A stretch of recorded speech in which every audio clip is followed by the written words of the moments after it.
Jesus Christ is the only way, the truth and the life. No one goes to the Father except by Jesus Christ. Have faith in Him, go on our highway of faith in Jesus Christ.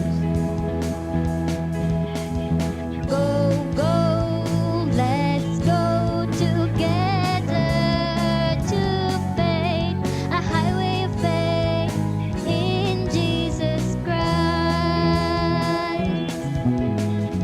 Go, go, let's go together to faith, a highway of faith in Jesus Christ.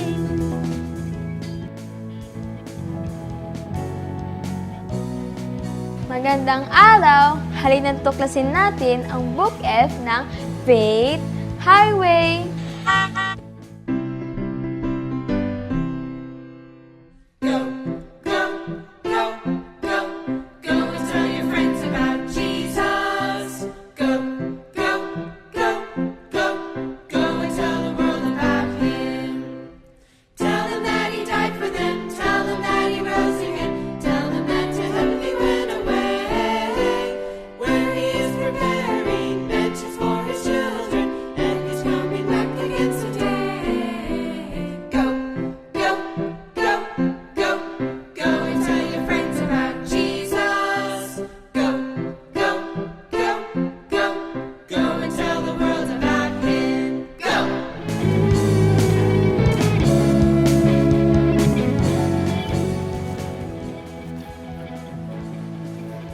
Astig ba?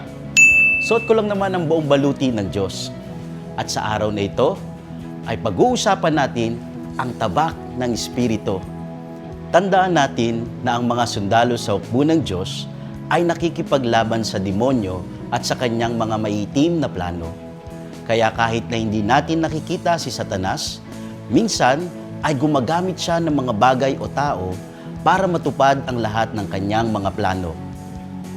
Maraming tao sa Biblia ang nagmamahal sa Diyos at nagsilbi sa kanyang hukbo gamit ang tabak ng Espiritu, at kasama na rito sina Apostol Pedro at Juan. Nagumpisa ang lahat nang pumunta sina Pedro at Juan sa templo. Mababasa natin sa Aklat ng Gawa, chapter 3, verses 1 to 8, kung saan may isang lalaking ipinanganak na lumpo. Dinadala siya doon araw-araw para mamalimos. Nang makita niya sina Pedro at Juan na papasok sa templo, siya ay nangingi ng limos. Tinitigan siya ng dalawa at sinabihan ni Pedro, "Tumingin ka sa amin." Tumingin nga siya sa pag-asang lilimusan. Ngunit sinabi ni Pedro, "Wala akong pilak o ginto, subalit merong iba akong ibibigay sa iyo. Sa ngalan ni Jesus, Kristong taga Nazaret, lumakad ka." Hinawakan niya sa kanang kamay ang lumpo at itinindig. Pagdakay, lumakas ang mga paa at bukong-bukong ng lalaki. Ito'y napalukso at nagsimulang lumakad. Maraming namangha at kumalat ang balita sa kanyang paggaling. Sinubukan ng mga tao na bigyan ng karangalan ang mga apostol sa pagpapagaling sa lumpo. At dito na ginamit ni Satanas ang mga tao para tuksuin sina Pedro at Juan na maging mapagmalaki at tanggapin ang karangalan sa pagpapagaling sa taong ito. Kayo ba, matutukso ka ba ni Satanas na ipagmalaki ang isang bagay na maayos mong nagagawa? Nako, napakadaling maging mapagmalaki. Pero agad ipinaunawa ni Pedro sa kanila na si Jesus at hindi sila ang siyang nagpagaling sa taong lumpo. Sabi ni Pedro, ang pananalig kay Jesus ang lubusang nagpagaling sa kanya, tulad ng inyong nakikita sa Gawa, chapter 3, verse 16b. Nang makuha ng mga apostol ang pansin ng mga tao, nag-umpisa na silang mangaral ng tungkol kay Jesus at kung papaano siya nabuhay mula sa pagkamatay. Subalit ayaw ni Satanas na maraming tao ang makakilala kay Jesus. Kaya gumawa siya ng paraan upang magalit ang mga namumuno kina Pedro at Juan. Nagalit sila dahil ang mga apostol ay nagtuturo na si Jesus ay nabuhay mula sa pagkamatay. At dahil dito, sina Pedro at Juan ay hinuli at nabilanggo. Ngunit hindi mapigilan ng mga namumuno ang katotohanan at narinig ng mga tao ang katotohanan tungkol kay Jesus. Kinabukasan, pinalabas ng mga pinuno sina Pedro at Juan mula sa bilangguan sapagkat maraming itatanong sa kanila. Sa anong kapangyarihan o kaninong pangalan ninyo ginagawa ang bagay na ito? Tanong nila ayon sa aklat ng Gawa, chapter 4, verse 7. Muling sinabi ni Pedro sa kanila ang tungkol kay Jesus. Nagulat ang mga pinuno sa ipinakitang katapangan ni Pedro at Juan. Hindi din nila maipagkaila kung ano ang nangyari sa lalaking lumpo dahil siya ay nakatayo ngayon sa kanilang harapan.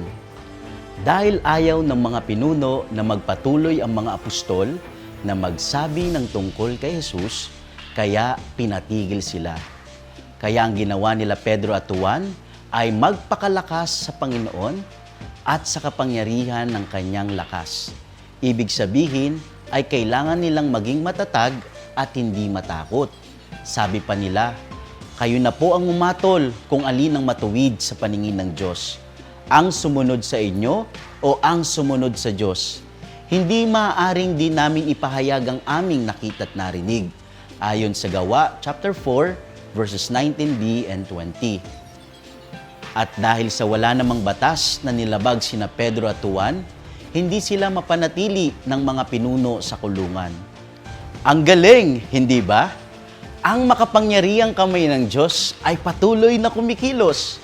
Muling natalo si Satanas ng tabak ng Espiritu at ito ang salita ng Diyos. Nakita natin dito sa kwento na isang malaking karangalan ang mapahintulutang makapaglingkod sa Diyos. Hindi ba kahanga-hanga na lahat ng mga bata, lalaki at babae na nagtitiwala kay Jesucristo bilang Panginoon at tagapagligtas ay isang Kristiyanong kawal. Kaya tara na, maganda na tayo sa labanan at suotin natin ang buong baluti ng Diyos. Narito ang kabuuan ng lahat ng mga Bible lesson mula sa Book F. Aralin 1. Ang mga apostol at ang kanilang mga tagasunod ay nakipaglaban. Gawa chapter 3 and 4. Aralin 2. Si Ananias at si Sapphira. Mga Gawa chapter 5 verses 1 to 11. Aralin 3. Ang salamangkerong si Simon. Mga Gawa chapter 8 verses 18 to 24. Aralin 4. Paano maging isang Kristiyano? Pagsasaharap ng Ebanghelyo. Aralin 5. Binago ng Diyos si Juan. Mateo chapter 4 verse 21.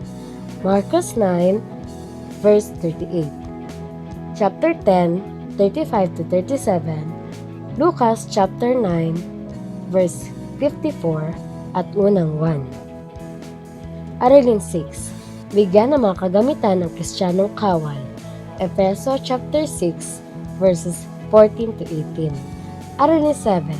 Isinuot ni Jehoshaphat ang kanyang baluti, ang baluti sa labanan. Kalawang Kronika 20.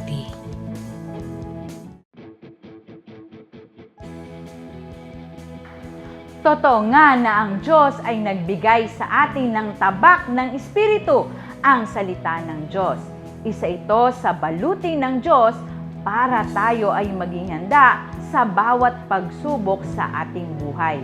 Ang ating Bible lesson ay galing sa aklat ng mga Gawa, chapters 3 at 4. Ito ay nakafocus sa espiritual na laban ng mga apostol at kanilang mga tagasunod. Pinaunawa ni Pedro sa kanila na si Jesus at hindi sila ang siyang nagpagaling sa taong lumpo. At syempre, may action song tayong natutunan. Go, go, go, go and tell your friends about Jesus. Go, go, go, go, go and tell the world about Him. Go! Hanggang sa muli nating pagkikita, paalam! Salamat sa panonood. Huwag kalimutang mag-like, comment, at i-share ang video na ito. Paalam!